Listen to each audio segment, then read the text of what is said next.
This is Kurt and Davina reading for Mark Delaney.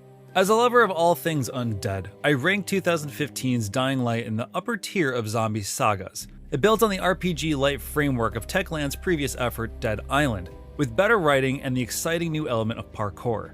Thus, 2018's reveal of Dying Light 2 was a big deal for me, but the years since have seen the game's prospects take blow after blow due to in-house controversies and several delays. Now the team at Techland has only a few short months before the sequel's February 4th release date, but this one might just stick the landing.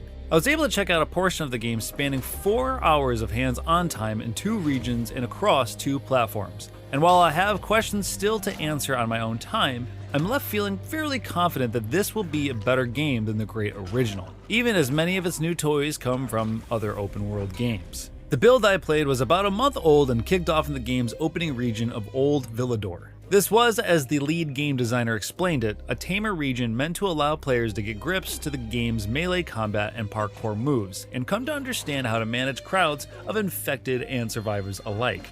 The first thing I realized when I started playing Dying Light 2 was how fluid the movement felt. Smart changes like faster strafing and backpedaling and an always-on sprint ability make the anti-hero protagonist Aiden Caldwell feel more adept at performing his death-defying feats than Kyle Crane ever was.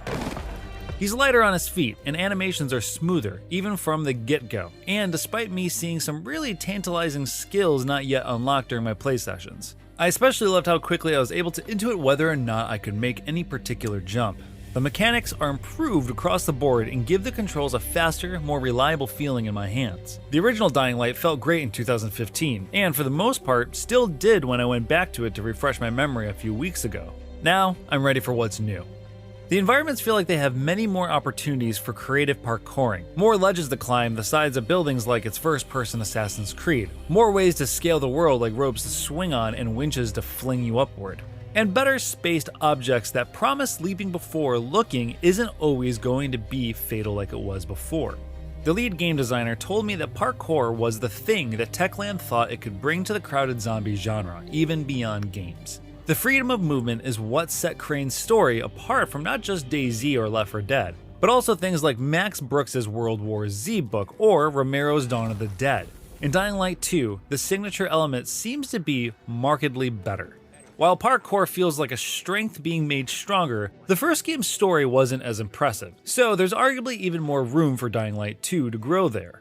Based on my time with it so far, I'd say things are more interesting, even if still a bit uneven. The somewhat muted emotions each character wears on their face is not a new issue to RPGs. Bethesda has been getting by with virtual mannequins for decades, but Dying Light 2 doesn't look like it will break that mold. Similarly, with so many characters to meet, from merchants to major players and everything in between, I've already seen a wide array of performances and characterizations. A father-son pair of Italian traders feel especially like caricatures. I do wish the game would go all in on its fascinating modern Dark Ages setting and stick to the more serious stuff. But as before, it seems Techland will mix in plenty of offbeat characters who may screw with the overall tone more than I'd personally enjoy. Where the story does seem to have improved is in its emphasis on player choices and consequences. According to the lead game designer, this was the hardest part of development, leading me to understand that beyond the ousted writers and COVID obstacles, Techland has simply had its hands full trying to keep all possible stories on their tracks. Major choices mostly appear to be binary and often revolve around siding with one of 2 factions, the ragtag survivors or the authoritative peacekeepers. Binary choices can feel a bit dated in 2021 given that so many games have moved on to swim in grayer waters.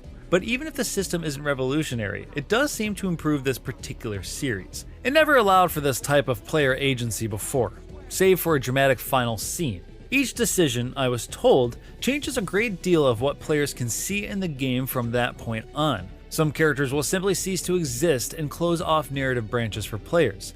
On top of altering the story, you'll alter the world around you. An early decision I made would have given me car alarm traps with which I could distract the infected, but as I sided with the survivors, I instead saw zip lines installed across the city. There seemed to be about 10 major decisions to make according to an unlock tree I saw, meaning going down opposite paths across 2 playthroughs would result in starkly different cities in the end. Sometimes changes will reveal consequences hours later, which I saw when I made it to the game's second major region, the Central Loop, with its high-rise buildings taller than anything the series has ever featured.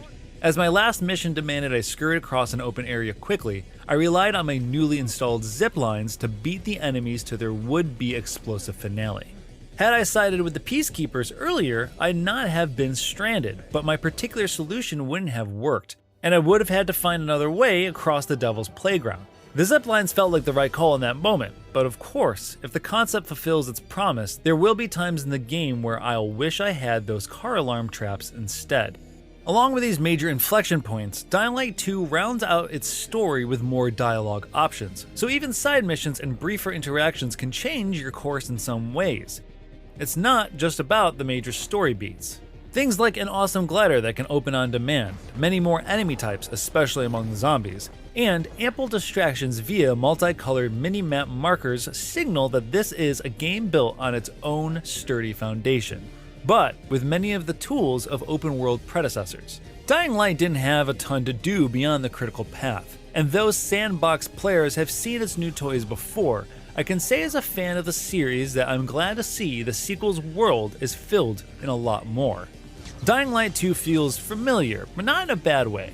The additions, be it the original or derivative, tend to feel like good fits for this world. And because the game's most special aspect, the parkour movement abilities, are clearly improved, it feels like Dying Light 2 is both a bigger and better sequel.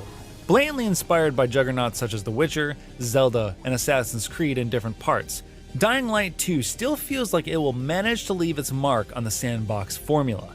With the fluidity of a fountain, the exciting parkour should prove to be its signature when Dying Light 2 launches next February.